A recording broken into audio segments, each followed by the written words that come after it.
సరే అండి, బస్సుకి టైం అయిపోతుంది, నేను వెళ్తాను. రండి, బస్ ఎక్కిస్తాను రండి. అంకుల్, ఈ 500 పెట్టుకో. రేయ్, ఆ డబ్బులు ఇట్టి. చిన్నపిల్లలకి డబ్బులు ఇవ్వకూడదండి, అదే అలవాటు అయిపోతుంది. పర్లేదండి, ఇవ్వండి. వద్దు, ఇందా మీరు తీసుకోండి. వద్దొద్దు, మీ ఖర్చులు కానీ ఉంటుంది, ఉంచుకోండి. వద్దండి వద్దండి. పర్లేదు పర్లేదు, ఉంచండి ఉంచండి.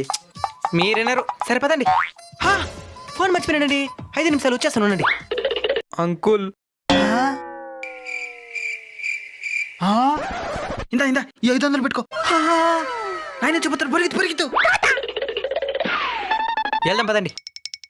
అమ్మ, బస్ ఎక్కిచ్చేసిన. యాక్టింగ్ చేసిన చాలు కానీ డబ్బులు ఇందా నాయనా. పేరు పల్లాబు తెలియదు. ఇందా అంగడి పెట్టెక్కాలి, అక్కడ తీసుకొచ్చి. అమ్మా, వారం రోజులు కూరగాయలకి భయంలే. సరే అండి, బస్సుకి